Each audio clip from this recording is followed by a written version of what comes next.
Salut tout le monde, bienvenue donc dans cette deuxième édition du Confinement Bière Festival. Et bien ce soir on va être avec Tampa Bay. Donc on a Anthony qui s'est joint à nous. Hi Anthony. Salut. Hey, il s'est bien entraîné à parler français. En français c'est très mauvais. We tried this today. So speak English. All right. S'il vous plaît. Donc ben voilà, Anthony va nous parler aujourd'hui de la brasserie Tampa Bay, donc qui est installée à Tampa, comme vous pouvez vous en douter, et qui m'attend pas pour boire. You're not waiting for me. Oh, sorry. Et voilà. So Anthony, can you briefly introduce yourself and the Tampa Bay Brewing Company? Yeah. So Tampa Bay Brewing Company opened Tampa Bay in 1997. It's a family-owned brewery, and we're mostly distributing to Florida, and obviously a little bit to Europe and Massachusetts. Do you need the translator? Yeah. So thanks. Donc Tampa Bay, ils ont ouvert en 97. Donc ça fait un petit bail maintenant. Et donc c'est une brasserie familiale. Toujours donc c'est toujours voilà, une famille qui possède la brasserie. Et ils vendent principalement en Floride. Voilà. Et un petit peu en Massachusetts, un petit peu en France, voilà, dans les endroits cool donc. Thank you. I'm originally from Washington State, north of Seattle. My love affair with beer began my first trip to England, and I've been brewing for 16 years. And sorry, I don't want to do too much. Ah, donc lui, il vient de l'État de Washington, donc de l'État des houblons, et voilà, ça fait 16 ans qu'il brasse. Yeah, and this is my 4th brewery I've been at, and so yeah, now I'm the head brewer at Tampa Bay Brewing Company, and we have a really great team, and we're putting out some really great beers. And I want to thank all of you for buying our beer and taking the time to be here today. So, merci. Donc c'est la 4e brasserie où il travaille, et là il est head brewer, donc c'est le maître brasseur à la brasserie. Et ils font des super bières, ils en sont très contents, et ils remercient vous tous, cher public, d'avoir acheté les bières et d'être là ce soir. Et voilà, profitez de ça. Shall we try the first beer? Yeah. So then I see questions in the chat, but I don't know how to respond to it. So I don't know. Yeah, the first beer, Reef Donkey. This is our main production beer. Whoops. And this beer does very well as an American pale ale. It's a 5.5%, so it's very sessionable. And the hops we Equinaut, Motueka are very modern hops, and it gets a really great aroma and flavor. So it kind of straddles between pale ale and IPA. It's hoppy enough for an IPA, but sessionable enough as a pale ale. Donc là, on est sur donc c'est la bière qu'ils produisent le plus. On est sur une American Pale Ale à 5 degrés, à 5 degrés 5. Donc Equinaut Motueka Citra pour les houblons. Voilà, très très très aromatique. Et on est vraiment à l'équilibre entre Pale Ale et IPA. Voilà. Julian is asking which breweries I brewed for. I started at Boundary Bay in Bellingham, Washington, my hometown. And I was there 8.5 years, and then I was at Deschutes in Bend, Oregon, and I've been with Tampa Bay Brewing Company for 2 years now. Go ahead. Donc Julien demandait quelle brasserie il a brassé avant. Et donc on a Boundary Bay you said Washington? I don't know this brewery. Yeah, it's okay. It's a brew pub. Ah, ok. Ensuite Deschutes, donc qui est une des plus grosses brasseries craft en ce moment. Voilà, c'est une super brasserie qui s'est montée fin des années 80, donc une des pionnières. Donc voilà, il a appris des meilleurs. et ensuite Tampa Bay. And I think it is a good talking point because we're drinking this pale ale, and now I'm on the East Coast. We have arguments on what a West Coast IPA is. So when I started in the industry, IPAs, many people thought were too bitter or too hoppy. So they had to be very balanced. So you had malts to balance the hops. Now American IPAs are much drier and much more hop forward. And so this is, that kind of lighter bodied, but very hoppy pale ale. Whereas you don't have it, but our IPA is more that classic kind of balanced multi IPA. With malt, yeah. Donc il parlait de l'équilibre entre les IPA et les pale ale. Donc c'est vrai qu'à l'époque, les IPA étaient vraiment amers et il fallait équilibrer avec les maltes qui donnaient du coup un côté un peu doux. Donc les IPA à l'ancienne entre guillemets, hein, c'était ça. Leur Old Elephant Foot, leur IPA, elle est comme ça. Les American IPA plus modernes sont vraiment plus sèches et la base maltée, elle est très faible. Vous voyez, les bières, elles sont vraiment blondes. Voilà. Donc c'est vraiment déséquilibré sur le houblon. Et donc là, voilà, on est sur une Hoppy Pale Ale. C'est vraiment bien houblonné, quoi. And later, when we get to the Cloudy Donkey, we can talk about hazy IPAs and hazy pales. So those beers started in New England. So some people think West Coast IPA is not, any IPA that isn't hazy. Some people think of West Coast IPA as a very malt balanced forward IPA with kind of older aroma varieties, Cascade Centennial. So people have different ideas of what West Coast means. And being from the West Coast, I always get confused when people say West Coast. I'm like, what do you mean? Donc il explique que les West Coast IPA, voilà, souvent les gens ils s'attendent à des houblons à l'ancienne, voilà, très très très amers et en fait finalement ça dépend vraiment. Voilà. Un peu tricky à traduire. Mais... I have a first question not first, Oravat. Il said, donc je traduis let me translate in French. Donc il demande quel type de bière est sa bière de tous les jours. J'imagine c'est ça que tu as voulu demander. Right. It's different for everybody, right? So, and whatever you're doing. So I think one of the great things about beer, we have so much variety of aroma, flavor, alcohol level, body. It really depends on what you're doing, what you're eating. You pair the right beer with the right food or the right activity. So, I don't drink a lot of imperial stouts when, no, it's not for me. For, when I'm mowing the lawn, I want to drink. Can you get some roast? So I think being in Florida, it's very hot place. So, and I'm a bit of a hophead now. So I drink Reef Donkey a lot. So, it depends, right? So. Donc, I agree with you. Donc là, la bière de tous les jours, bah, ça dépend vraiment de ce que tu fais. Voilà, tellement il y a de variétés différentes de bières. Ça dépend complètement, par exemple, de ce que tu vas manger. Et surtout, par exemple, ici en Floride, il fait chaud, donc il boit plutôt des trucs légers, désaltérants. Voilà. Et il dit que, en tant que fan de houblon, bah, la Reef Donkey, ça lui fait vraiment le taf tous les jours. Thank you. The children's styles of West Coast. Like offshoots from West Coast IPA, or beer for kids. Si tu veux, Pierrick, pas pour me moquer, mais pose la question en français. Sorry, I'm picking on him because I know him. Okay. What do you think his question was? That's interesting. I think I understand. And I think it's interesting when I first became a professional brewer, I attended the World Beer, and these German brewers I met told me how Americans can't brew beer. Everything's out of balance, out of style. My last visit to Europe was 3 years ago, and I went to the Belgian Beer Fest and Van den Natte Côte d'Urst. And and it was great to see so much American craft beer influence in Europe.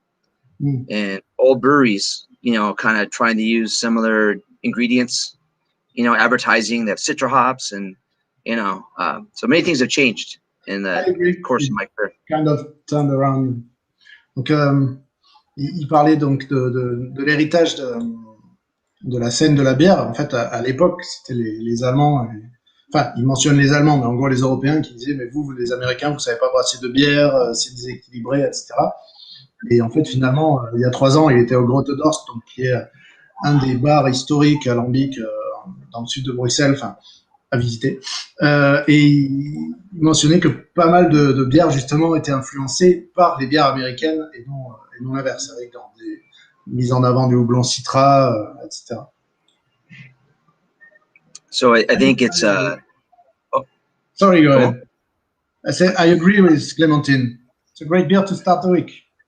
Yeah, it is, right? So, I think, you know, all the craft breweries in America really started because up until like the 80s, we only have one style of beer in this country, which is strange for a country of people who pride themselves on being individuals or unique.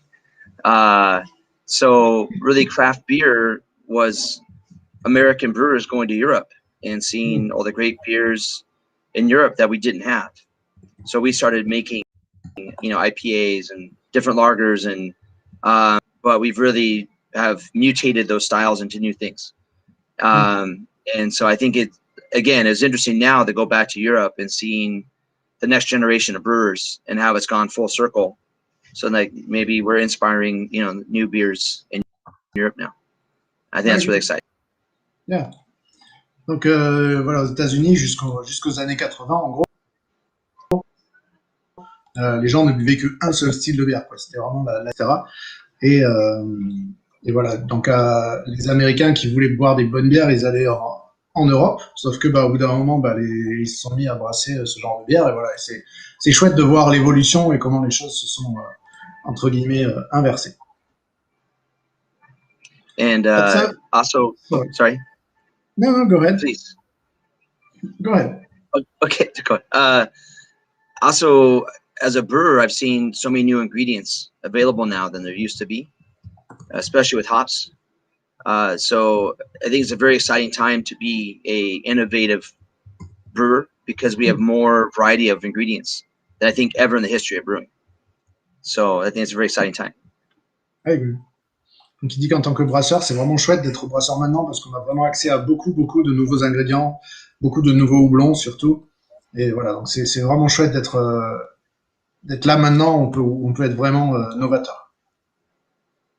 I wanted to ask this one, especially because you're in Florida and the climate is very specific. Right. Let me translate the question first, excuse me. Donc là, Mathieu demande quelle bière ils aimeraient bien brasser, mais ils ne peuvent pas parce que techniquement pas possible.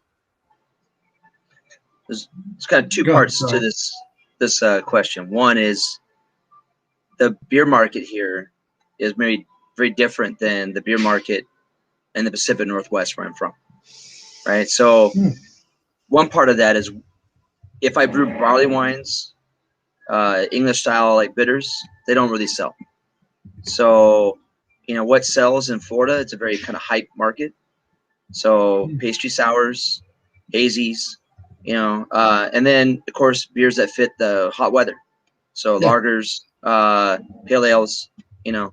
So we really embrace the local climate and culture. Donc il n'y a pas vraiment de bière que techniquement ils peuvent pas faire. Mais par contre, ici en Floride, le marché est un peu différent que par exemple dans le Washington.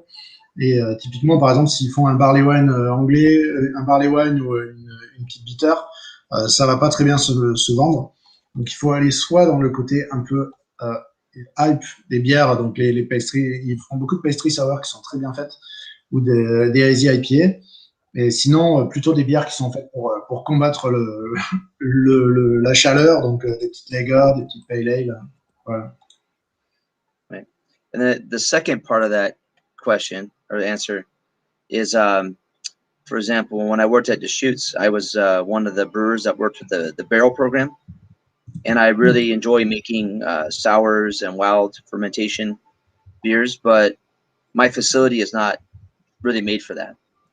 And I think barrel aging beers in Florida with the high humidity and temperature, it really is different than if you're brewing those beers in more temperate climates.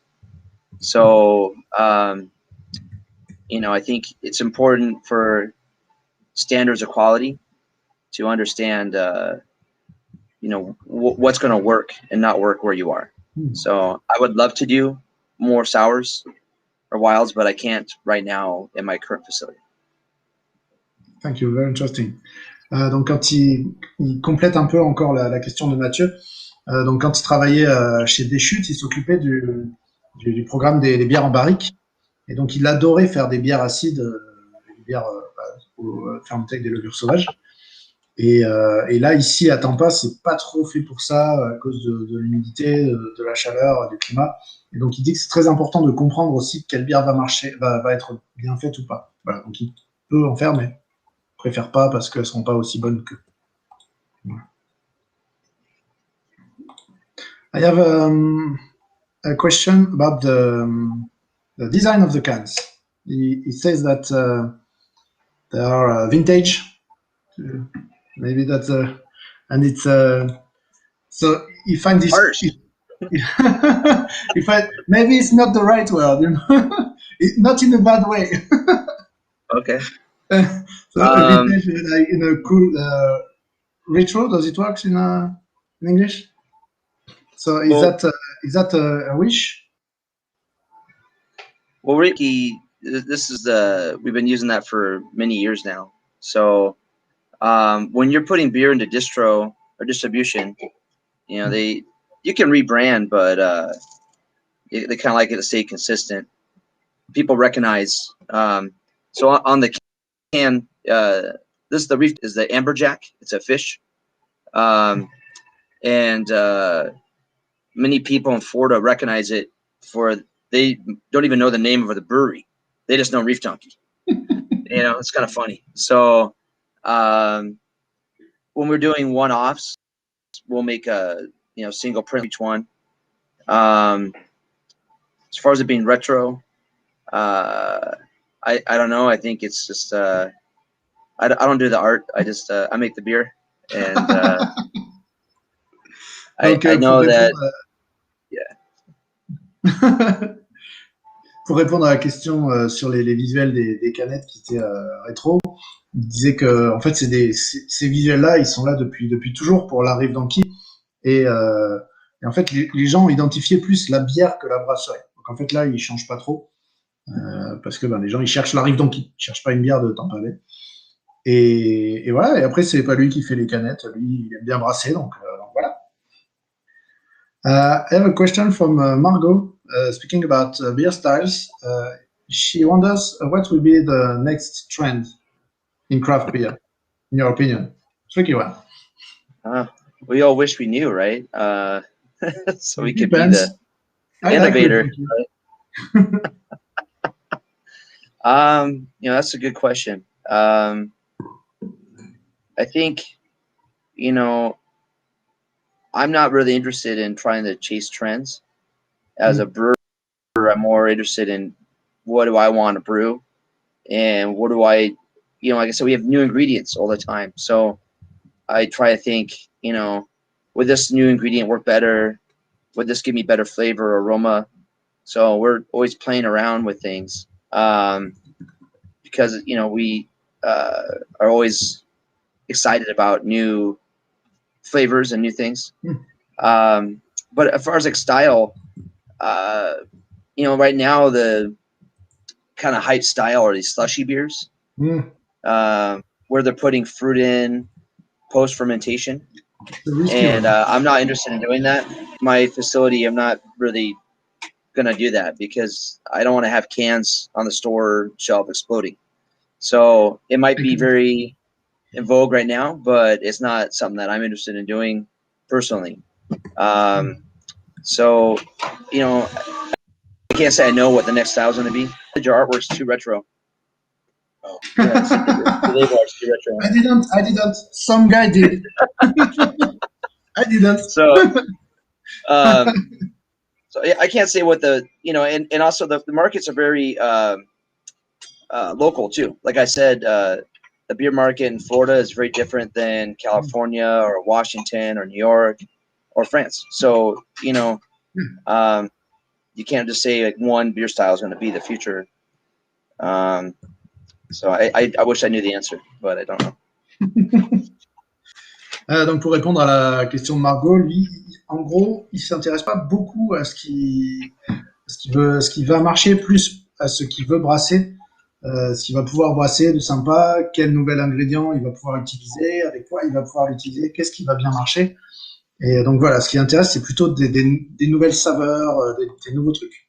Et là, il a mentionné un style, donc c'est des slushy beers, ça se fait beaucoup aux États-Unis, un peu moins en France. C'est des bières c'est des sours qui sont en fait, principalement des sours, qui sont ensuite remélangés avec des fruits non fermentés. Mais le problème, c'est que les fruits non fermentés, ça fait du sucre et en fait, les canettes explosent parce que ça refermente en canette, quoi, si on les sort pas du frigo. Voilà. Donc, il n'est pas trop fan de ce style-là. Il pense que c'est un style qui est vraiment très, très à la mode, mais c'est pas sa grande passion. Et voilà, il retourne aussi sur le fait que ça dépend vraiment des marchés, que le marché local n'est pas forcément le même que ce qui va être la trend. Voilà. It's not a question, but a comment in French. She said that she's not into pale ale usually, but this one is really pleasant. Okay, great, thank you. I would agree, but I'm into pale ales.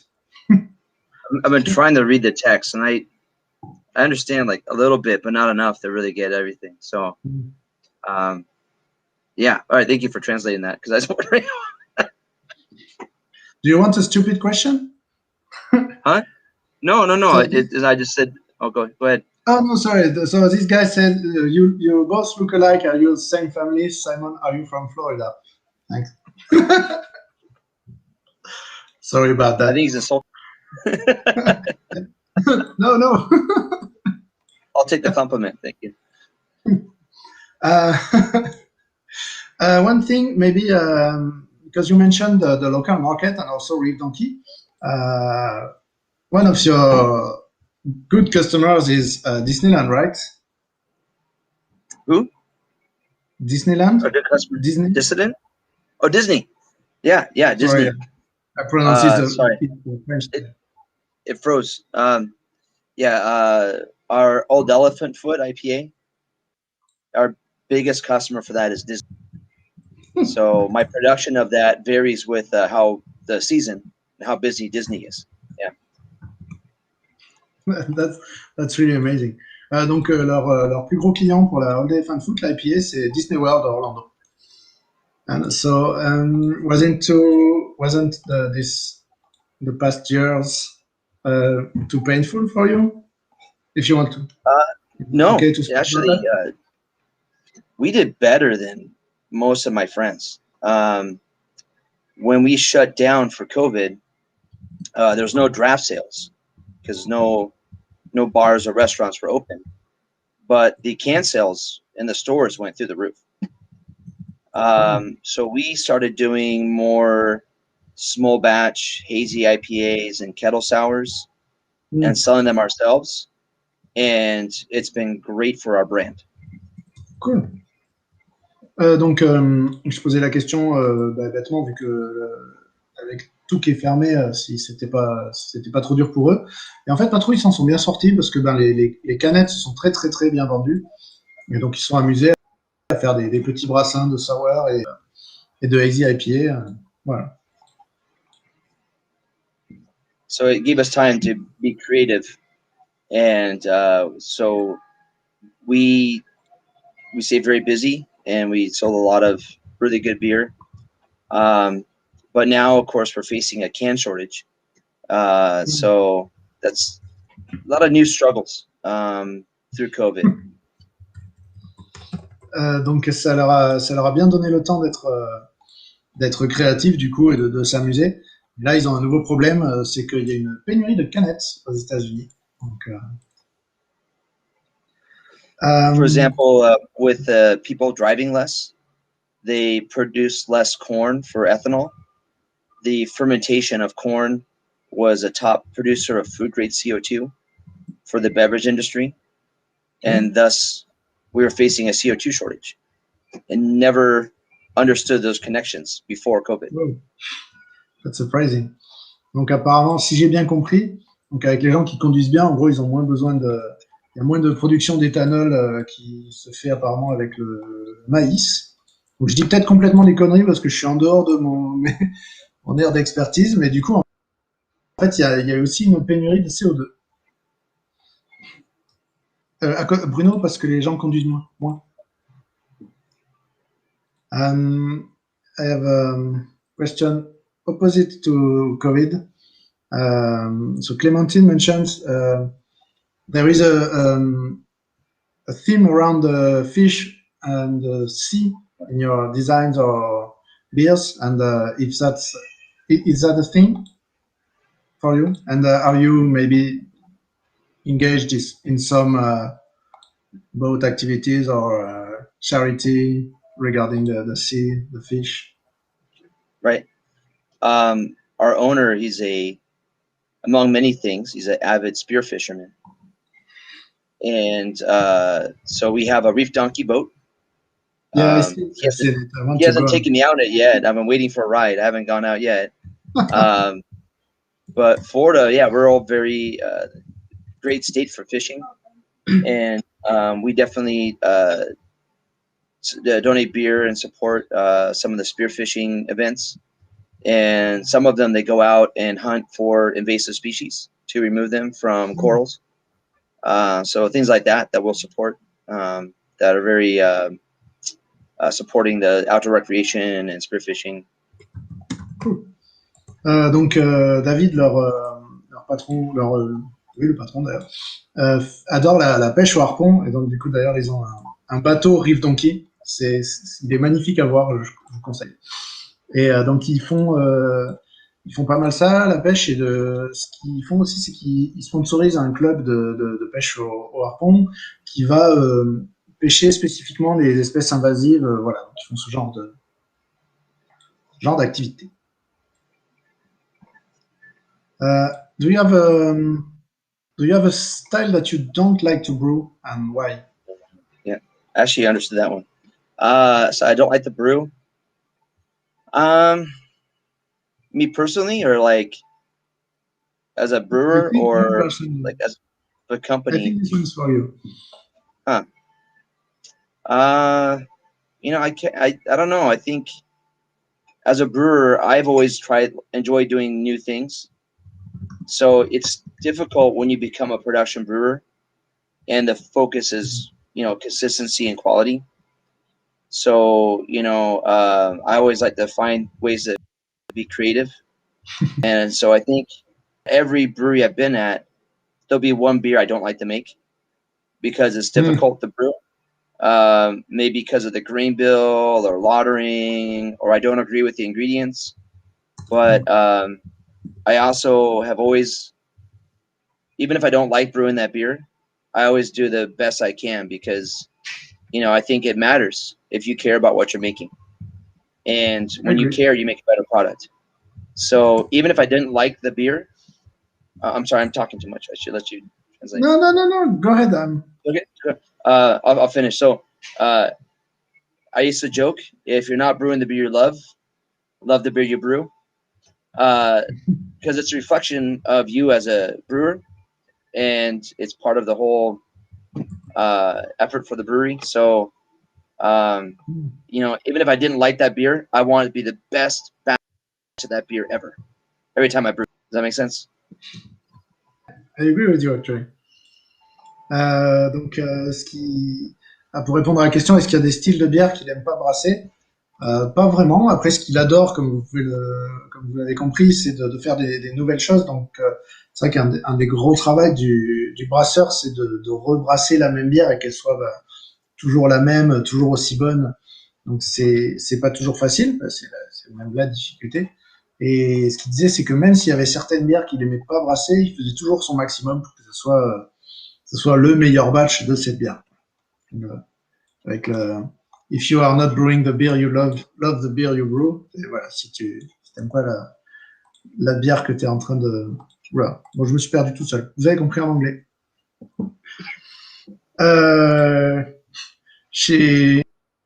I messed up the translation. If you finish this beer, Clementine, finish your beer. Should we open the next one? I'm gonna ask. Est-ce qu'il y en a d'autres qui ont fini, qui ont soif?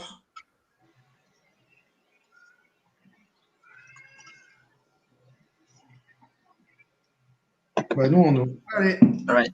So I have a different label than you, but the Twisted Strawberry Fest. So it's basically a blonde ale with strawberry and lime. So this beer is it's a 4.1%, very sessionable. And Florida, we grow strawberries, so we make this for the Florida Strawberry Festival. And yeah, so it's got really strange. It's like powdered lime juice. So it comes in a powder we throw in there. Okay. And then a lot of strawberry puree and some strawberry juice concentrate. So it's got 1.2 pounds per gallon.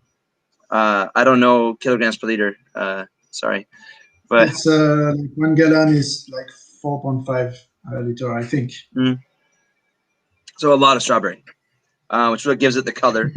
And I think it's tasting it now. This is not. I got one from January. It's kind of older. As the strawberry is it's a light flavor. So as it's kind of dying off, the lime is kind of coming more to the front and getting more of a kind of tartness. Yeah, sorry. Please. Yes, I was going to say that yes, but strawberry is difficult. The taste long in a beer, but I can still in the aftertaste. I think it's very pleasant. So let me translate. Sorry. Donc là, la Twisted Strawberry Fest. Donc c'est une bière qui est brassée en fait pour un. Donc il y a vraiment un festival qui s'appelle comme ça. C'est le festival de la fraise en Floride. Et donc du coup, il est brassé avec des fraises de Floride. Donc on est sur une blonde légère, 4,5 degrés, je crois, qui est brassée avec beaucoup de purée de fraises et du jus de fraise. Et ils ont en fait du jus de citron vert en poudre. Voilà, donc c'est du jus de citron vert. J'imagine que ça dilue pas encore plus la bière, voilà. Yeah. All right. Also, we're to do with agronomic. So I'm using the same amount of puree from the same source, but it's inconsistent. So the strawberries last year I think had more aroma and flavor than this year. Even though I can smell and taste the puree when I add it, minute out more. So this year it seems drier and less juicy than when I made it last year. So. Oh, ok. Donc en fait, comme ils n'utilisent pas d'arôme, j'utilise des ingrédients frais. Les fraises n'ont pas le même goût d'une année en année. Donc en fait, ce batch n'est pas le même que celui de cette année, voilà, de l'année dernière, pardon. Donc là, il est plus sec que l'année dernière où c'était vraiment plus plein de jus de fruits, quoi, plus juteux. Elsa would like to know more about the Strawberry Fest. Well, yeah, Plant City grow a lot of strawberries. They have a strawberry festival. Right before that is the Kumquat Festival. We make a kumquat beer, then we make a strawberry beer, back to back. So, but the Strawberry Fest, it's the puree I got came in buckets, about 160 28-gallon buckets. It took us all day, 2 guys all day, opening buckets and pouring buckets of fruit. They hated it. So that last question about a beer you hate to make, this one actually was difficult because of all the fruit. Go ahead and translate that, then I have more to say. Yeah. Sorry. Donc pour cette bière, donc ils reçoivent une énorme quantité de seaux de purée de fraises et en fait, en gros, ils passent 2 jours à vider des seaux de purée de fraises dans les fermenteurs. Voilà. Donc s'il y a effectivement une bière qui déteste faire, finalement, celle-là, elle est pas mal. And there's so much strawberry. Oh, sorry. No, go Still ahead. going? I'm listening. Go ahead. Sorry. So there's a lot of strawberry in here, and we centrifuge it. But with that much strawberry in there, this last batch we had some that kind of still made it through beer. You might get some settling in your can. Like if you pour it, it might be clear, and then all this fruit. So you might want to kind of swirl a bit, to get a consistent amount of fruit in your glass. Let me try. Yep. So I think I got a seed in my. yeah, see, yeah. So yeah, so real strawberries. I believe you. yeah, so there's a lot of strawberry in there. Yeah. I had a question about by Mimi.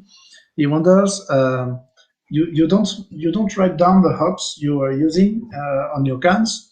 Those days, the hop varieties are used as a marketing material. So, is that again? Is that a choice? A lot of the beers we do write on them. It depends on the beer. So, some of the one-off beers we do, some of our hazies, we'll put on there which hops. So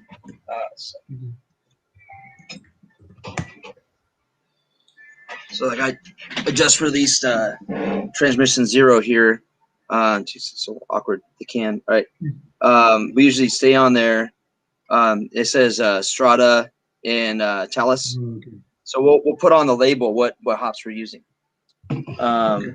But not on Reef Donkey, Strawberry Fest. We don't use a whole lot of hops in there. It's not really the focus of the beer. The focus is the fruit. So it depends on the beer. But like a one-off IPA, we want to tell people what's in there. Okay. So yeah. Donc Mimi, pour te répondre, donc ça dépend vraiment de la bière en fait. Certaines bières qu'ils ont à l'année, comme par exemple la Reef Donkey, ils le mettent pas spécialement. Après, il y a des bières qui font un plus petit brassin, qui sortent une fois, comme beaucoup d'IPA. D'ailleurs, c'est la suivante, ils en parlent. Là, ils mettent quel houblon. Voilà. Il a montré une canette de leur IPA qui viennent de sortir. Là, c'est Strata et Talus, donc c'est nouveau, excitant. Voilà. Donc là, là, ils insistent dessus. Voilà, ça dépend des bières. And he's asking if it's important to Americans, and it is. Yes. Especially when you're using modern hype hop like Sabro, Citra, Strata, people really want to know those hops are in that beer, and they'll order it because they know they like those hops, or like Galaxy, and so when they see it, they go, "Oh, I want that."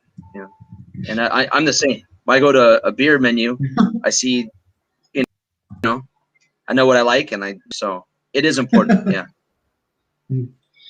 Donc, pour répondre à la fin de la question, est-ce que c'est important pour les Américains? Oui, bien sûr, effectivement, surtout s'il y a des houblons modernes, voilà, comme Sabro, Citra, Strata, ils achètent la bière parce qu'ils savent qu'ils aiment ce houblon-là.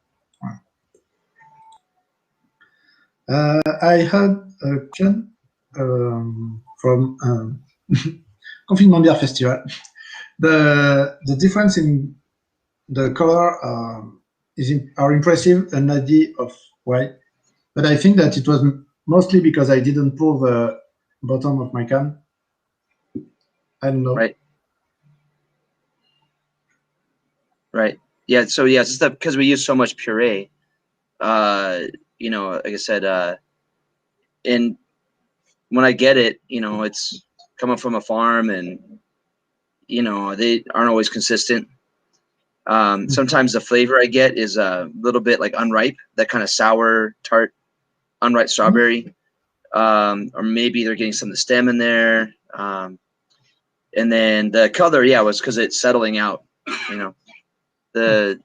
you look on the bottom of your can, it'll have the date it was canned. I So looked, you know how but long it's been sitting in there. it wasn't on this one. But I assumed that it was like late January, early February. I don't know why. But it's not the same batch, right? We have a different can. Yeah, I did a couple of different.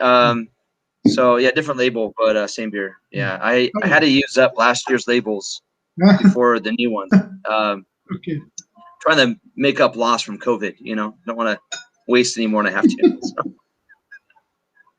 I agree. Désolé, hein, j'arrive pas à poser toutes les questions. N'hésitez pas à reposer la même question si j'ai pas répondu. Je ne vous ignore pas. So this one is really surprising, and again, Clémentine. Do you have an entire range of fruited beer? Oh, not like a. Well, yes and no. Florida pastry sours and fruited sours are very popular. So, you know, kind of originally inspired by Berliner Weiss in Berlin, and you get your, you know, your Weiss beer, and you add like woodruff or raspberry. Yeah. Americans put the fruit in advance, and then Florida came up with Florida Weiss, which is heavily fruited sours, and then now we're making pastry sours, 8% with lactose and many adjuncts to make it smell and taste like a dessert. Donc est-ce qu'ils ont une gamme de bières aux fruits? Oui et non, mais quand même plutôt oui. En gros, ils font énormément de Florida Weiss, donc c'est un style qui est né bien sûr de la Berliner Weiss, dans laquelle en fait historiquement les gens se servaient, en fait c'est une bière donc qui est très acide de nature, et en fait les mecs mettaient du sirop. Donc en fait en Floride ils ont fait des Florida Weiss, donc c'est des Berliner Weiss mais pétés de fruits. Et donc ils en font vraiment pas mal. Et sinon ils font aussi maintenant quelques pastry sour, donc plus costauds, plutôt à 8 degrés, avec beaucoup d'ingrédients en plus. Donc par exemple on en a une la dernière fois qui était au mûr et la cannelle, avec du lactose, que ça ait goût, que ça soit proche d'un dessert. Voilà. Et donc ils font un peu ça aussi. So we have a series of pie beers. So strawberry cheesecake, key lime pie, Marionberry pie, mango peach pie. I have all these beers on right now at the same time. Oh. I wanted the beer, the pour for that. Okay, never mind. But yeah, here's a like a key lime pie beer we did. Sorry, it was the can. It's empty.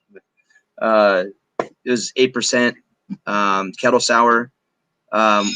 Florida breweries use a lot of lactose in the hot side, which gives it a body because the yeast won't eat the lactose.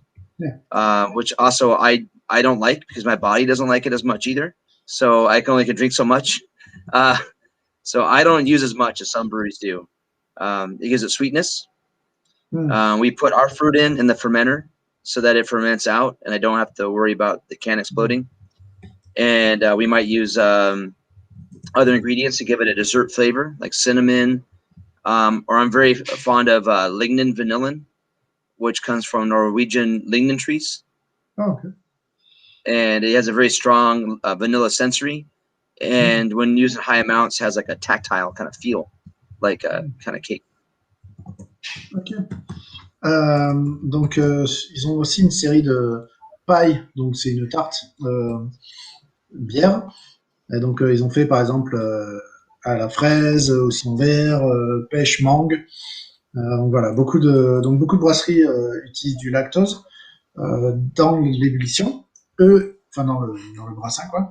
Donc ils en utilisent mais pas beaucoup. En fait le lactose ça donne du corps parce que ça va pas fermenter, donc ça reste sucré dans la bière.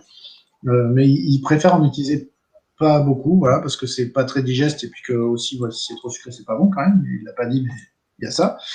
Et ensuite ils ajoutent des fruits dans le fermenteur. Donc les fruits fermentent. Ça va pas faire des canettes qui explosent. Voilà, ils font complètement fermenter les fruits.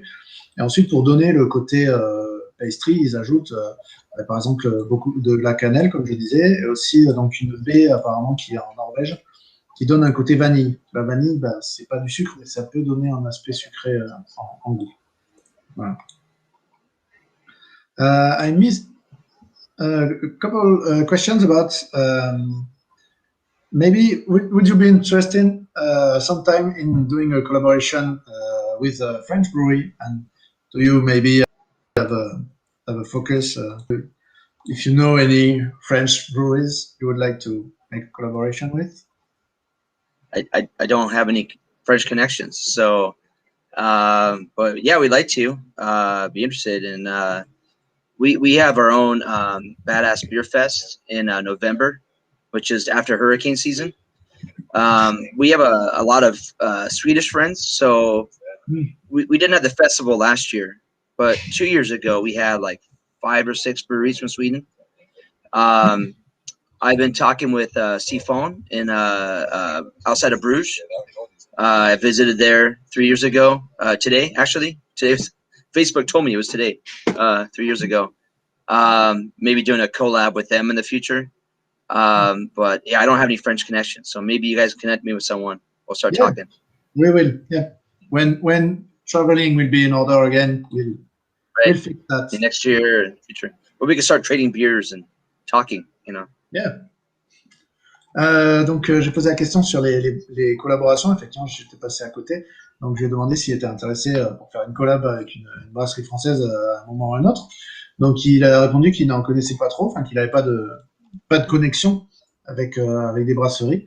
Mais par exemple, ce qu'ils font, c'est qu'ils ont fait un festoche il y a 2 ans où il y avait 5 ou 6 brasseries de Suède avec qui ils ont fait des collabs. Voilà, donc ils sont chauds pour des collabs. Voilà, donc on va organiser tout ça un peu plus tard quand on pourra voyager. I think you replied it implicitly, but Morgan is asking sorry, the question is in English. Yeah, no, I got it. No, yeah, definitely always using puree, but sometimes because we're adding it in fermentation, when you get to the final product in the bright, it loses some of the aroma. So sometimes I might use a little bit of extract just to get the aroma high notes sometimes.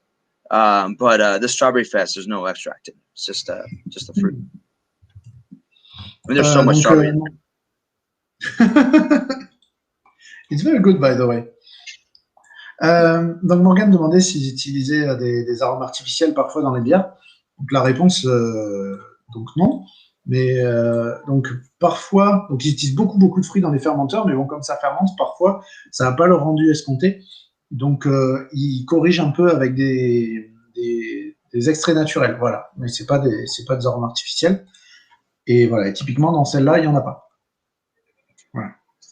I don't like extracts because when you use a lot of extracts, it has a medicinal, like astringent flavor. So I don't think extracts work for flavor. But sometimes they can help with the aroma if you use just a little bit in conjunction with real fruit to kind of make the aromas pop. And I don't know how it is in France, but America, we eat a lot of our food is so much worse, right? Yes, well, not that worse, I think, but less worse than you think. But yeah. So we were discussing this recently. There are certain foods here that we grew up eating, and they use artificial flavors and aromas so much that I think people are trained that is a real flavor. So, like banana, the most common banana now is different than what used to be used. I forget the name of the type of banana, but whatever they flavor candy or foods with, it's different than like real banana. And watermelon's another one. So like people use real watermelon, doesn't have a lot of flavor, but people, when they smell the artificial, then in their like, oh, that's real, even though it's fake. Yeah. But that's so funny. I was speaking about founders, they have a watermelon gose, and I think it's terrible because it really tastes artificial.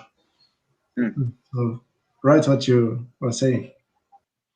Right.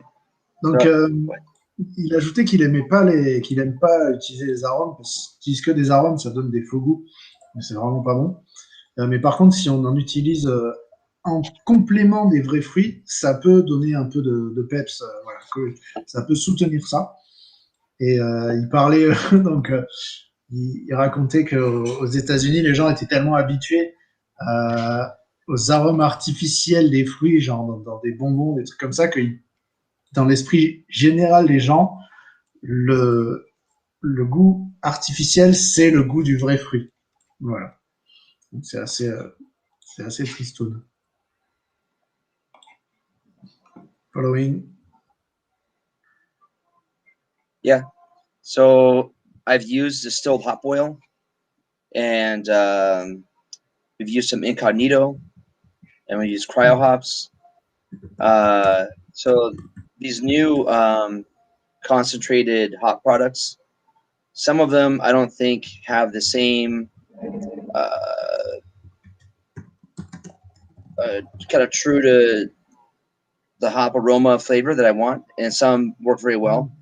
So it depends on how you use them and when you use them. I think they can be very effective. Donc, Morgane demandait si j'utilisais des concentrés qui sont beaucoup utilisés en ce moment, et des houblons, des concentrés de houblon. Et donc, Anthony répondait qu'ils ont utilisé, par exemple, l'incognito, qui est une espèce de pâte de houblon, ou des cryo hops, donc des houblons réduits en poudre, surgelés, quoi. Il en a utilisé, mais il n'est pas toujours fan parce que certains n'ont pas la vraie houblon, entre guillemets, donc voilà, avec parcimonie. People feel bad about the taste of American people in fruits. I was wondering what the so sad was. I'm like, what's the sad story? It's all my gray hairs or what? No, the beer is awesome. Yeah, it's time for a debate. What do you think about Untapped? What I think about it? Well, isn't it owned by ABI now through their XYZ? Not yet.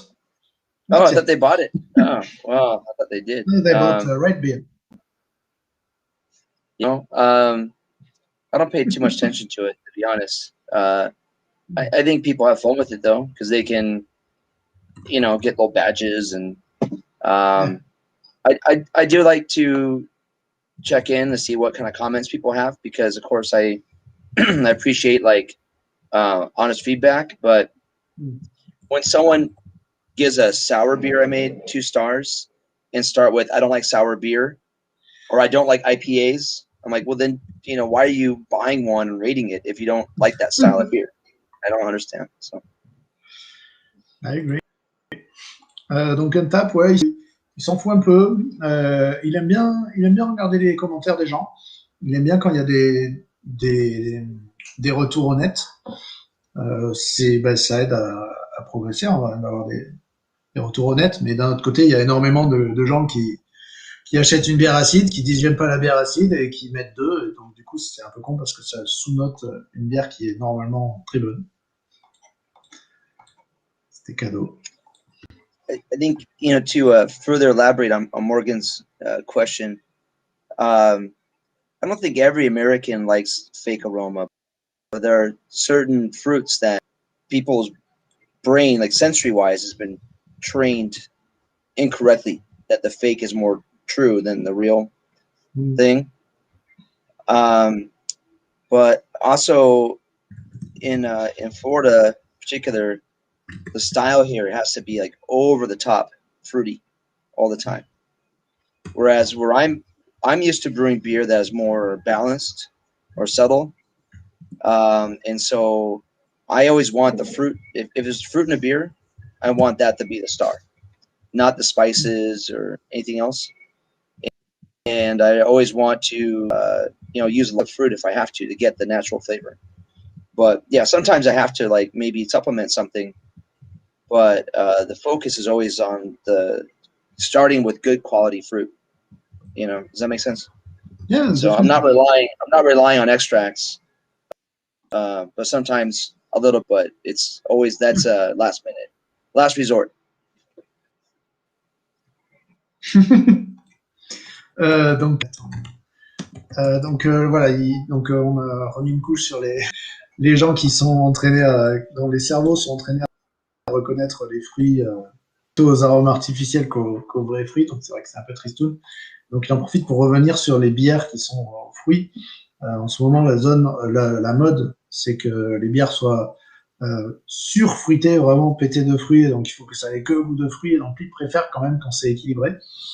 Et en revanche, par contre, s'il met un fruit dans la bière, il faut que ce soit le fruit, la star, et pas les autres ingrédients, genre les petits ajouts à côté. C'est pour équilibrer, pour soutenir le fruit et pas. Et voilà. Et c'est important de sourcer des fruits de bonne qualité. Voilà. Donc, il peut utiliser un peu d'arôme, mais c'est vraiment du dernier recours et pour soutenir. Untapped is the same in the US as in France. 2 stars, not my style, is definitely a thing in France. And people get, you can see breweries replying to the comments, very angry. It's fun to watch. Okay. I don't comment on people, and I don't rate other breweries' beers on Untapped because I'm not interested in ever tearing anyone down. If I rate anyone's beer, it's always to give it 5 stars. So if I ever rate anything, it's to support and raise up, not to tear anyone down. You know. Donc il note pas les bières des autres brasseries sur Untapped.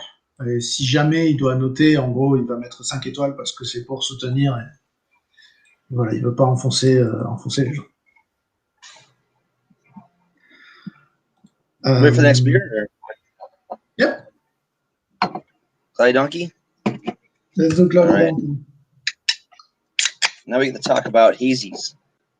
It's a good topic. So, the Cloudy Donkey. On passe à la bière suivante, ce qu'on peut.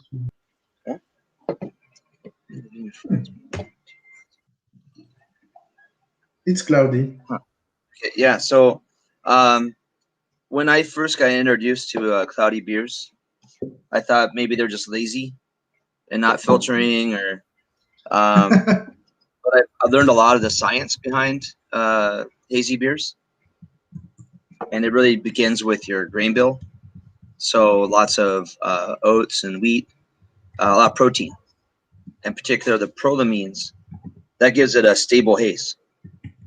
So this was canned on pretty recently, this month. Okay, so you got really fresh. You got pretty fresh beer. 25. Oh wait, sorry. Oh, yours is older than mine. Sorry. Yep, but we kept it refrigerated all the time, so still very potent. Some hazy beers, I see them dropping out, going clear. Ours are very stable. So that begins with the malt, and then I'll let you translate. So I'll talk too much. So. Sorry, I forgot to translate. Donc la première fois qu'il est tombé sur des bières hazy, sa première réflexion qui s'est faite, c'est mais en fait les brasseurs ils ont juste la flemme de filtrer, quoi, c'est des feignasses. Et bon, finalement il a un peu plus exploré et non, c'est pas le cas. Et donc en fait il dit que le secret pour faire ce genre de bière, c'est de commencer par une bonne malt je vais y arriver, base de malt et avoir beaucoup de protéines, voilà, pour bien stabiliser ça. Désolé. And so the prolamines in the beer, they help carry over some of the volatile aromatics that usually would dissipate with fermentation. They help carry those over into the final beer. Donc les prolamines sont les protéines en fait thank you. Donc aident vraiment en fait à protéger certains arômes qui sont vraiment volatiles et normalement disparaissent très vite. Là en fait ça les protège et donc ça les aide à arriver jusqu'à la bière finale. And we don't add any hops in the kettle. So you have very low IBU. Okay. And then when we add them in the whirlpool, we pre-chill in the whirlpool before that hop addition. So we're minimizing bitterness. Donc en gros, pour résumer très brièvement, la bière, on a besoin de faire bouillir le mou. En gros, c'est comme le thé. Plus on va faire bouillir au début, plus ça va infuser, plus ça va être amer. Et en fait, là, ils mettent pas du tout de houblon pendant la période de sa boue, et ils mettent tout à la fin, donc dans le whirlpool, c'est la partie en fait quasi finale, et ils refroidissent la bière avant, donc pour vraiment avoir zéro amertume. And then every brewery has many different techniques when it comes to dry hopping. Some wait to the end of fermentation and they crop their yeast and dry hop.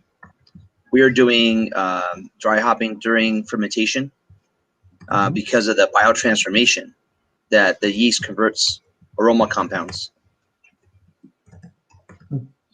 Donc chaque brasserie a une technique différente pour dry hop, et eux, ils font le dry hop pendant la fermentation pour avoir une biotransformation. Et en fait, la levure va produire aussi des éléments aromatiques. And so it's not our house yeast, so I can't recrop it when it's full of hops. So it's an expensive pitch and ditch technique. So every hazy I make, I have to get fresh yeast for it. But I love the biotransformation I get. And we specifically choose hops for the front end that have the precursors that the biotransformation will convert. And then we pick hops for the back end that will complement what we're expecting to get from that biotransformation. Donc, désolé, j'ai pas tout compris sur la toute dernière partie, mais en gros, ce qu'il disait, c'est qu'il n'avait pas sa propre, ils n'ont pas leur propre levure. Ils peuvent pas la récupérer après la fermentation, parce que c'est trop plein de troubles et de houblon. Voilà. Donc, à chaque fois qu'ils brassent la bière, ils ont besoin d'acheter de la levure fraîche. Voilà. Right.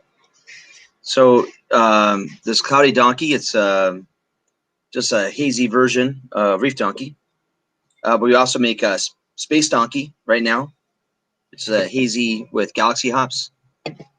And but I think I wish you had some of our hazy IPAs, because we've been just crushing it with those beers. So I'm really proud of what we're putting out. Donc, en fait, ils ont aussi une version là je vais y arriver. La Cloudy Donkey, elle est houblonnée au Sabro. Ils ont une version Space Donkey qui est houblonnée au Galaxy. Ils s'amusent bien, et ils ont voilà, il dit que vous devriez vraiment essayer notre gamme de Hazy IPA. En ce moment, ça marche du tonnerre. Bon, on n'en a pas. Yeah, so that Sabro, you get that noix de coco. Yeah, you said it right. Donc le Sabro qui donne des arômes un peu noix de coco, effectivement. The aroma tropical. That's good. So Sabro is a very powerful hop. So this year we use a little less Sabro, a little more Citra. So, but I like Sabro a lot, and I think because a hazy IPA, you have that full body from the wheat, the oats. You don't have the bitterness, so it's not necessarily sweet, but it doesn't have all the bitterness of a traditional or like a West Coast IPA would. And then I think that Sabro, that coconut flavor, is soft, so it blends well with that, soft body mouthfeel. It's natural fit. I agree. It's very silky. Donc voilà, la Sabro, donc qui donne quand même des grosses notes de noix de coco. Et la bière, elle est vraiment faite pour être toute douce avec le corps, grâce aux céréales. Donc il y a du blé et de l'avoine. En plus de ça, il n'y a pas d'amertume. Donc la bière, elle n'est pas sucrée, mais on a quand même un côté un peu qui enveloppe. Voilà, pas d'amertume non plus. Au revoir, Pierre. Merci. You have a question about new experimental hops? Oh, no, you have a new question. Fashion now. Previous one, sorry. Okay, it's okay. So like smash beers? No, single yeast. I don't know if I really understand. I think she wonders if single yeast beers, some breweries, because we had a live on Saturday, the brewery that did the same beer with two different yeasts. So do you sometimes do? Answer is no.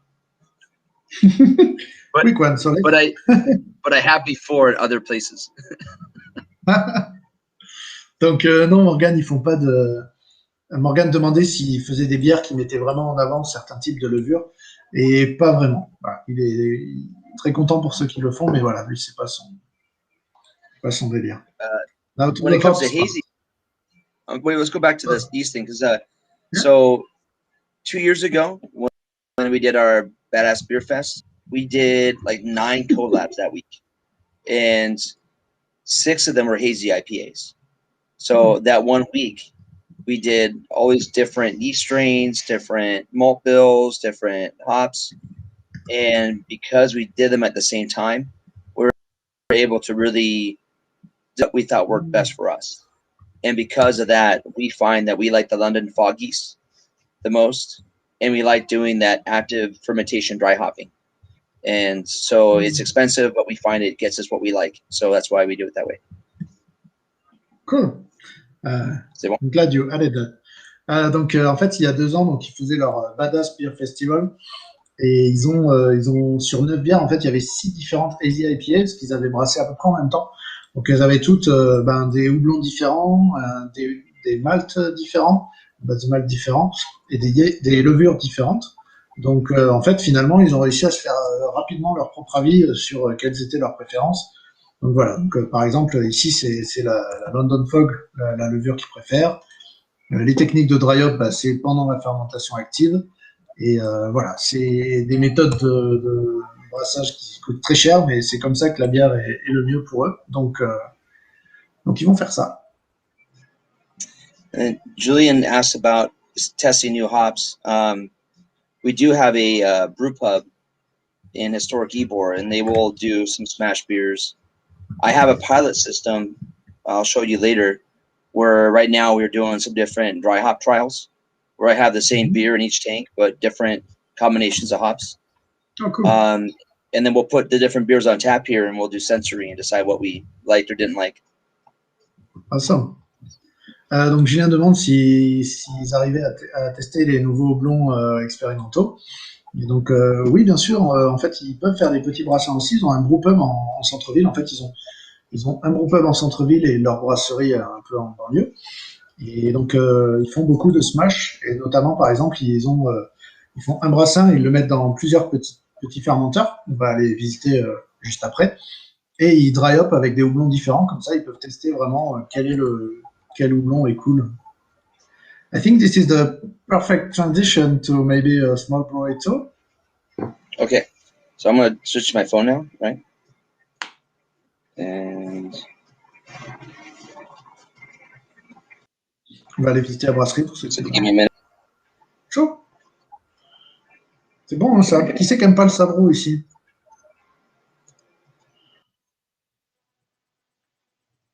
Voilà, personne n'aime pas le sabro.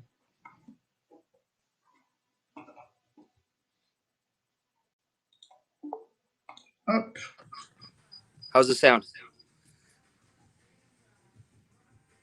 How do I get you the au secours?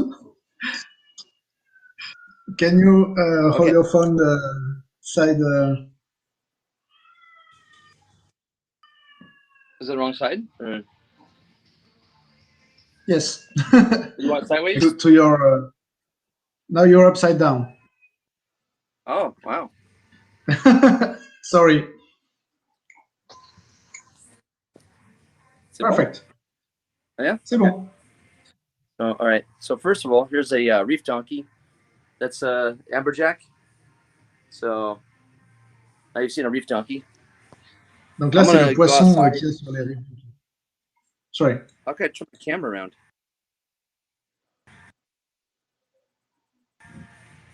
Sorry. I don't see a button to switch my camera, so it's very loud in the brewery. So I'll take you through. I'll do my best. No problem. So let's see. Behind me is our canning line. Oh, you know what? I'm gonna do this. I have a tripod. I want to see if that helps. Like a selfie stick. There you go. So we have a small canning line, and It's not a very efficient system. It's made in America, so it's kind of wasteful. And let's see, let's get you on the floor here with the guys. I can't walk through my brewery; it's too crowded. So I was expecting death metal, right? I can't hear anything. So let's see. This is our cooler.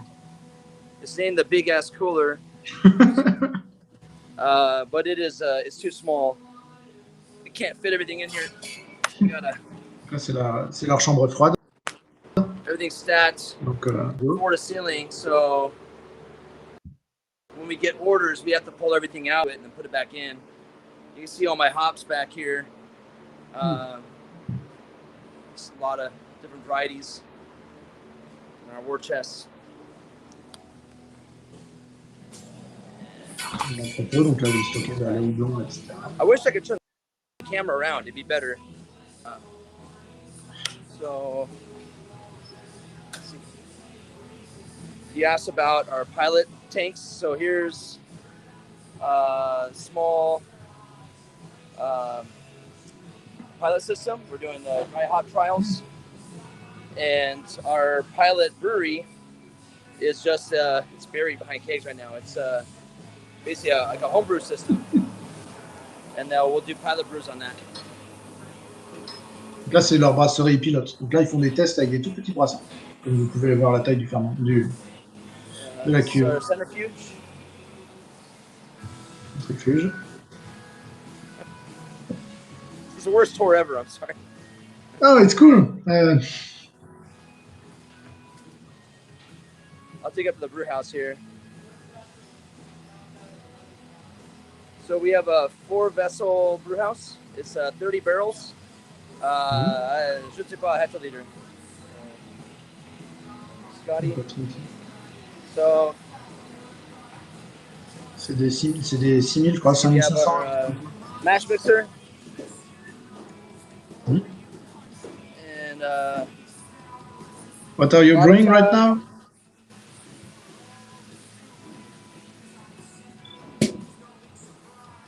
We got going on here. We got our kettle going. It's boiling away.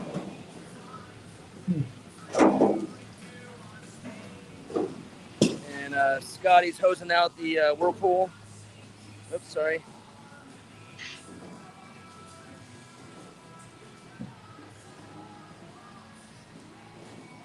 The fermenters are 60 barrel, 120 barrel, 150 barrel. That plastic tank is our filtered water. The water in Florida is very hard, so it's very important that we have good water filtration and water treatment, because that's most of what beer is your water. Of course. So I'll take you up to the lab here. And I'm sorry for the poor video quality. It's perfect. It's perfect.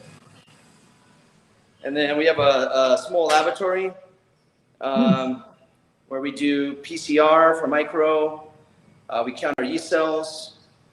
And we have a can seam checker, so we can check the seams of the cans before they ship. And then from here, you can see the brewery a little bit. I think. Sorry, I can't see on this phone. This is terrible. So I apologize. Stop apologizing. This is really cool. Okay. Sorry, because I can't turn the camera around, so I have to hold it out, and then my stupid head's in the way. If I turn it around, I can't see what the camera sees. So I can't. You have to guess. But does anybody have any questions about the brewery? S'il y a des questions sur la brasserie. So when you someone will make a gif out of it.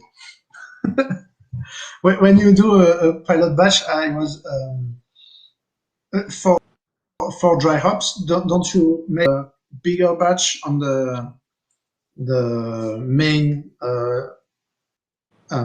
brewing system and then it in a lot of small fermenters. I thought that you were going to do that. Actually, so you Sometimes. brew a lot of small batches. It depends. Sometimes we'll brew just a small batch beer.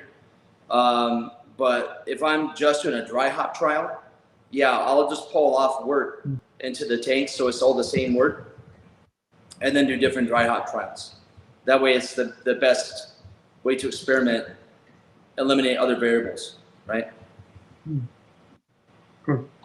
Donc je posais la question pour les brassins pilotes, comment ils faisaient, surtout qu'ils mentionnaient les tests sur les houblons. Donc en fait, effectivement, quand ils font un brassin pilote, ils font un tout petit brassin sur le petit système qu'on a vu. Mais s'ils font un brassin vraiment pour tester les houblons, là, ils vont faire le même brassin de taille moyenne et ensuite faire les tests sur les houblons dans les petits fermenteurs. Et I see questions about capacity.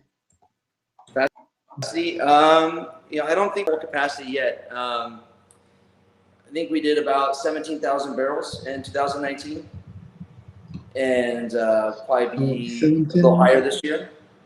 1,700,000 barrels? Sorry. 18. I think we did like 17,000. I think we could do 20,000. It's summer in Florida. It's very slow. Many people move away for the summer. So summer is our slow season. So if we're busy in summer, we can sell a lot more beer.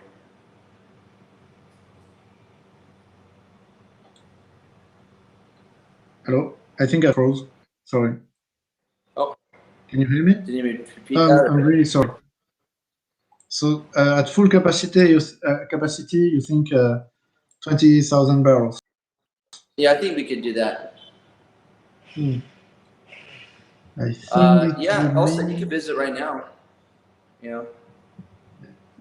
Not right now. Nobody can. I just write myself a certificate and come visit for work. So every state is different. Florida is very open right now. So we had a record spring break because people in states that are very shut down came to Florida to get outside and go on the beach. And I'm not saying it's all good, but it's, it's every state has different laws. So yeah, my brother was in Florida during the entire COVID because he lived in Miami and he was okay. People is out.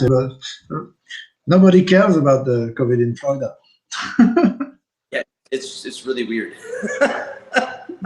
I got vaccinated and I try and be careful, so I haven't got it yet. Cool. But a lot of people though act like it's not a real thing. It's crazy to me.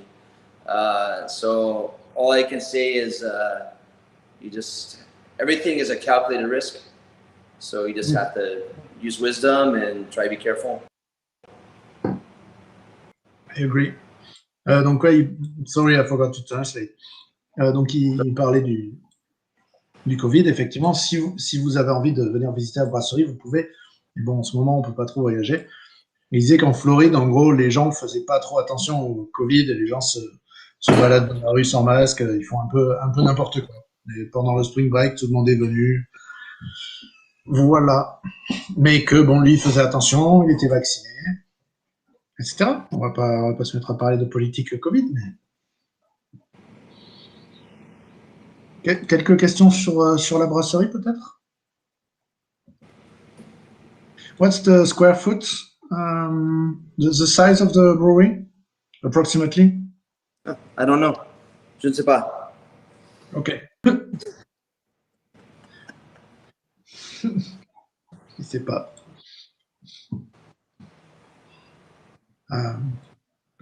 People are enjoying the beer. Good. He said Thank you very much. they're good free beers. I agree. But they taste even better fresh. So if you get a chance to come to Florida, come try them new. What style we brew the most? Reef Donkey. Pale ale, I guess. What's the percentage of Reef Donkey what's the percentage of the production? What percentage of the production? About 70%. Donc là, cette bière-là, 10% de leur production. That's amazing. How many employees work here? In the brewery, there's 9 between the 2 brew pubs and restaurant, probably 130. Donc en employés, il y a à peu près entre les restaurants et les brewpubs, 130 employés à peu près. C'est pas petit les brasseries aux States. People are. It's always amazing to see how many employees a brewery has. Because in France, most of the craft breweries have like 3 to 5 employees. So it's really a different market. But it's also because you guys went the craft beer revolution started in like the mid 80s. So you're in advance. Well, 4 of my employees are just for packaging, so it's very labor intensive. But I have 3 brewers, and right now I'm in between cellarmen, so I need a cellar person. But so just different size. I saw a question about automation. We have 0 automation. No automation here. I wish. Donc là, c'est Ravat qui demandait s'il y avait, c'était très gros et donc est-ce que c'est automatisé? Pas du tout. Il aimerait bien. Yeah. And then the question about the number of people. Well, the 120 people for 2 restaurants. That's a whole different business, because you have kitchen, wait staff. So yeah, we hire a lot of people, but the brewery itself, it's much less. So they're almost like 2 different businesses that run parallel. Okay. Of course. Donc oui, en fait, comme la brasserie possède des restaurants, en fait, ils ont aussi beaucoup les employés des restos, donc les serveurs, les cuisiniers, etc. Donc c'est vraiment différent de juste la brasserie. You have a question from Morgan. I think it's interesting. Oops. You see woman? No, I'm out of here.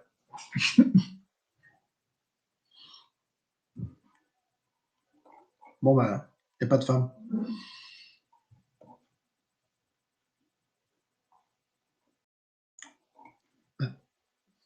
Okay, you're back. Hello? Can you hear me?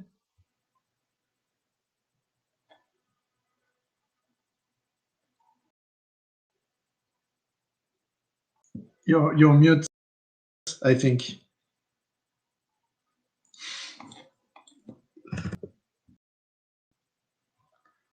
We don't hear you.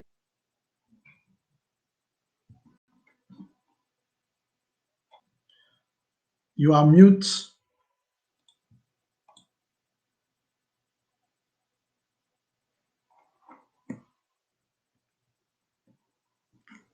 T'as une belle esquive, hein? C'est pas mal, hein? Je la tenterai celle-là. Bon, je vais pas répondre pour lui, mais en vrai, il y en a plein. I'm sorry. Lost you. Donc, voilà. Am I back? Yeah, Okay. nice way of avoiding a touchy question. Yeah. To answer the question, there are women in the brewing industry in the U.S., but we need more. It's a very male-dominant industry. Donc voilà, pour répondre, effectivement, il y a des femmes dans la. Donc la question était est-ce qu'il y a des femmes dans l'industrie de la bière aux États-Unis? Oui, il y en a, mais c'est quand même globalement dominé par les hommes.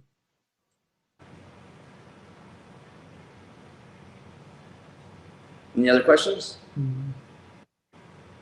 I don't think.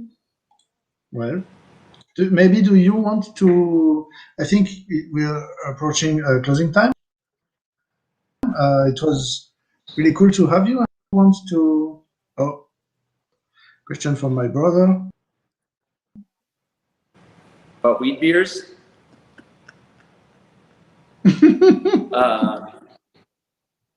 Well, that's an interesting question because,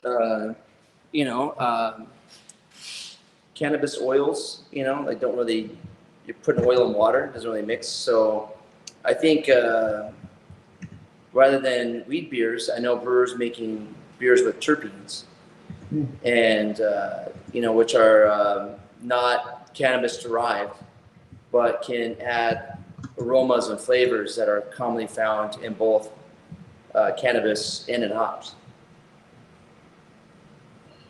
Donc, Renaud demandait si donc il parlait de brasser avec du cannabis. Il est pénible celui-là. Ah, en gros, est-ce que il va y avoir beaucoup de ces bières-là si ça devient vraiment quelque chose? Et donc la réponse est pour l'instant en fait les huiles essentielles ne se mélangent pas trop. Donc en fait ils brassent avec des terpènes qui donnent le goût mais donnent pas les effets. Voilà. But I know that there are actual cannabis beers being made in Canada and other states, but I can't, do that in Florida, so I can't really answer the question. Sorry. Donc effectivement, il y a des bières au cannabis qui sont vraiment faites dans d'autres États, des États où c'est légal, ou au Canada. Et oui, donc il va pas répondre. Can I answer the question about attracting more women to the beer industry? Is that okay? What? There's Sure. a question about attracting Which more one? women to the beer industry. Oh, this one. Yeah, sure. Yeah. So in les États-Unis, we have the Pink Boot Society, started by a female brewer, and they have organizations in every state where they really get women in the brewing industry together and help with education and help promoting women in the beer industry. Maybe something like that would help where you are too.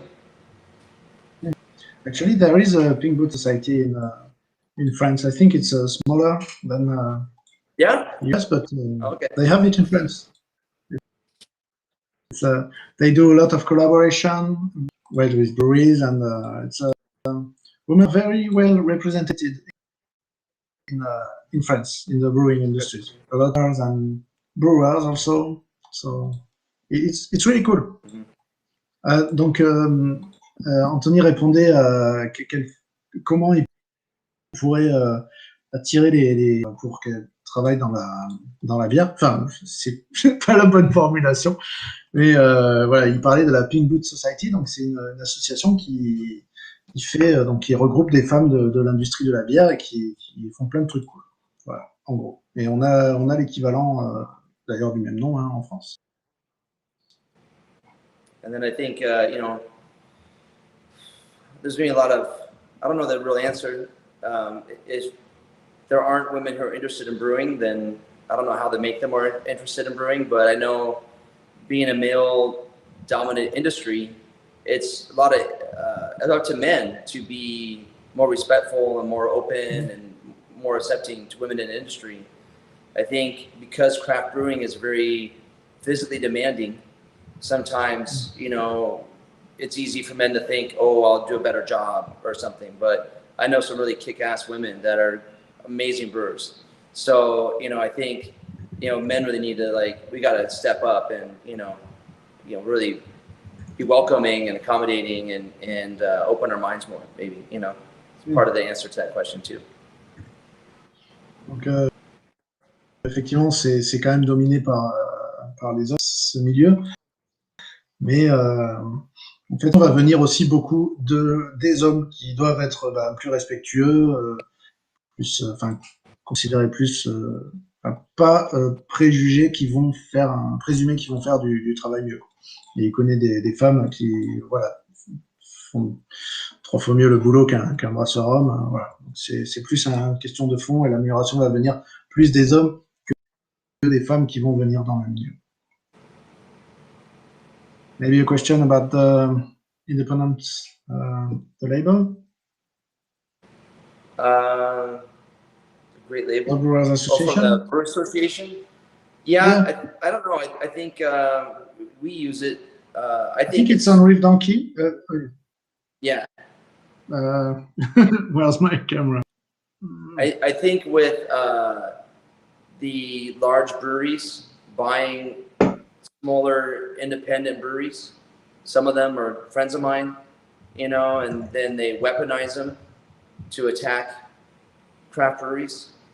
I think it is worth noting on a package that it's an independent brewery, because the large breweries are intentionally confusing people with an illusion of choice. You translate that, I'll have more. That's okay.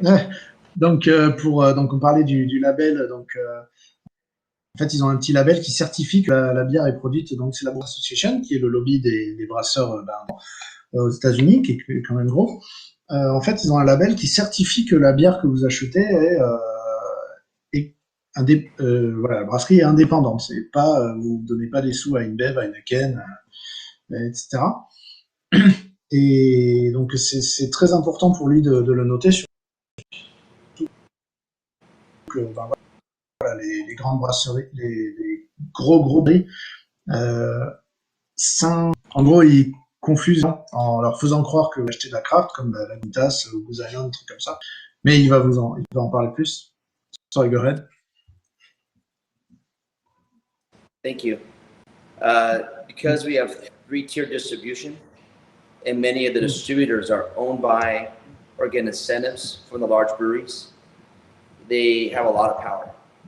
So when they own craft brands and those brands get better placement, it hurts independent family-owned businesses. We have to do what we can to band together and help educate consumers if they're actually buying an independent brand or something owned by a larger company. Donc voilà, en fait, aux États-Unis, ils ont le 3-tier system, c'est-à-dire qu'une brasserie ne peut pas forcément distribuer elle-même ses produits. Et sauf que le problème, c'est que beaucoup de distributeurs sont détenus par des grosses brasseries, donc en gros prennent toute la place dans les étagères. Donc c'est important d'éduquer le consommateur pour qu'il sache à qui il donne ses sous quand il achète. Thank you. Any other questions? Or? Maybe, I think we are running out of time. Yeah. But maybe a question about... There's no more wineries in Florida, I'm afraid. But when I was in Oregon, I worked with a winery there. I made a Flanders Red. And when I put it in Syrah casks from the winery, some I put wine must in, some I didn't. I used different yeasts. I was very interested in the flavor because wine yeast always gets fructose, never maltose. Brewery yeast always gets maltose. So that was a fun project.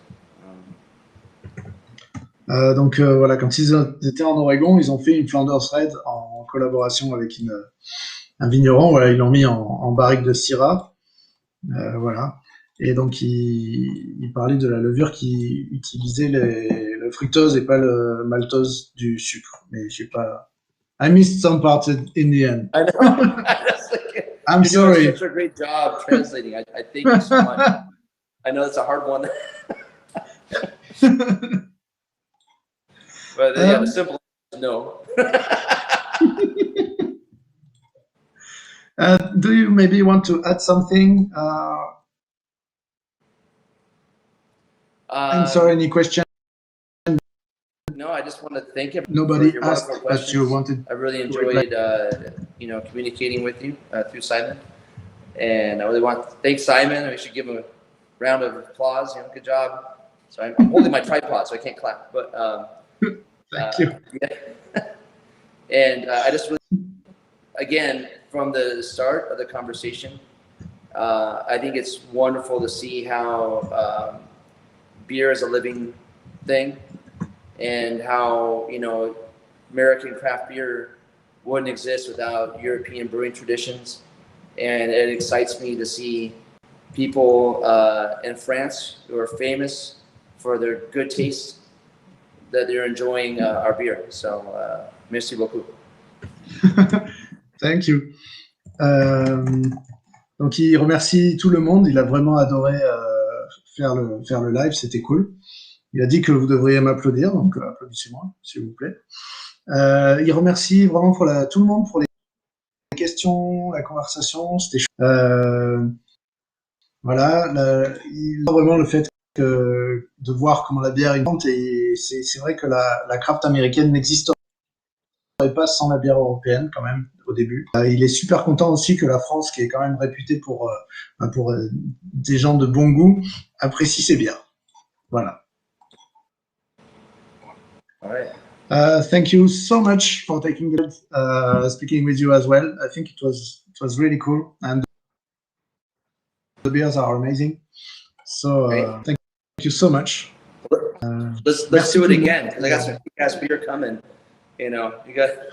we do that again, but live in France, and we will be able to. Yeah. Thank you so much. Merci tout le monde, et du coup on se dit pour la muette. Thanks Anthony. Au revoir. Have a good day. Merci tout le monde et à bientôt.